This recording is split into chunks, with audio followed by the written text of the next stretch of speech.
Skinheads last flourished in England 15 years ago. They grew as a reaction against the cosmic ideas of the hippies. Their origins are working class as their boots and braces declare. But why is Skinhead being revived in Australia in the mid-1980s? It hasn't been revived, it's changed a lot over the years. It went from being sort of short cropped hair to having hair with tails at the back and stuff like that. That's where the Sharpies over here come from. Went to smoothies, suede heads, which were basically just old skinheads gone smooth. The fashion's changed from tight trousers to flares, high-waisters, angel wing collars, all that lot, but it's never really died. Now it gets a little confusing at this stage as there are two types of skinhead. There are the scar skins and there's the oi skins. And again, the difference is best shown through their music. Oi music has a lot in common with punk. Hello, Mum.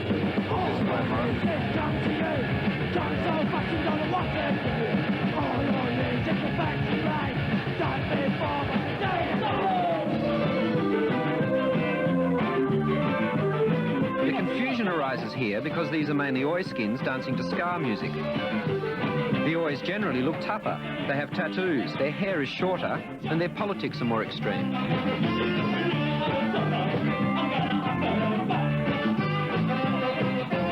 This was the ska skinheads night, but the ois came along and they seem to be having more fun than anybody. For both the scars and the ois, skinhead is a way of life.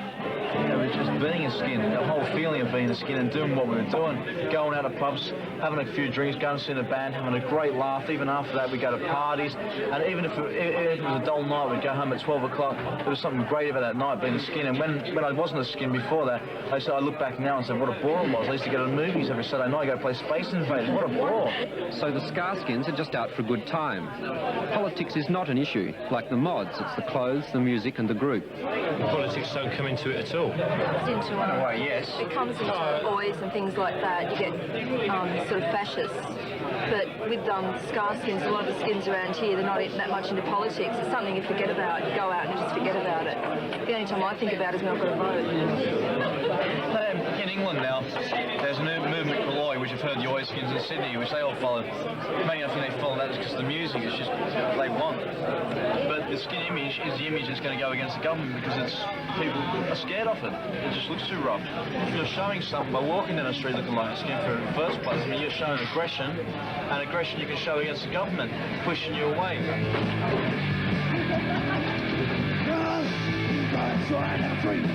The oi skinhead culture in England is a potent mix of working class and right-wing politics, outrageous music, and ridicule of conservative businessmen and Mrs. Thatcher's government.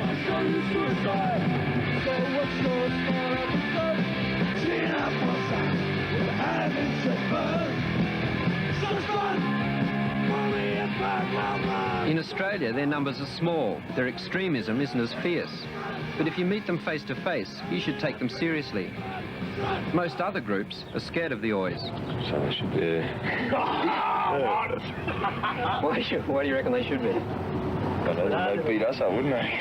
If we were scared of them, they'd beat us up. So who do they fight with mainly? Most people that we do get a problem of is ethnics. Right. Yeah. And who are the ethnics in particular? Which ethnics? Well, Are they heavy fights? not really. Because the Lebanese can look after themselves, I reckon. Especially when they carry knives. Then again, 6 to 1. Yeah. Well, do you think it's like that they're looking after themselves, or? No, I don't think it is at all. That's the religion, isn't it? They're going to court with a knife and the knife down the way. That's the religion, so the court just turns around and says, oh yeah, that's all right, because they've been brought up that way. Yeah. Because the boys wear boots and braces and have a good pop with the hooligans. Do you like fighting? Yeah. Why do you like it? It's just good. Good for your health. Bad for theirs. Good how you frustrate. Relieves the tension.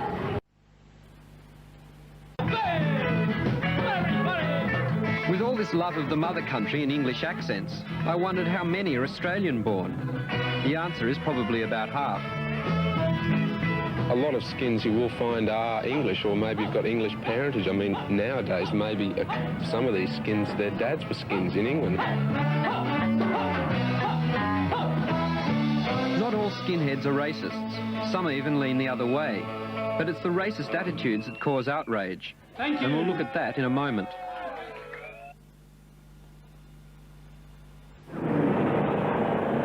Racism presents itself in many ways all over Australia.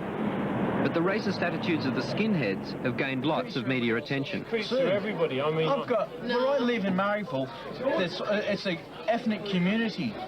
When I was at school, there was 131 form with 15 Australians and about 4 half-breeds. Maybe we'll just talk about it more openly than what the normal little subversive Australian will. We'll come out and say, you know, get away with whatever. I've been in school with them, and I've heard them talk about different nationalities coming out, and they've hated them.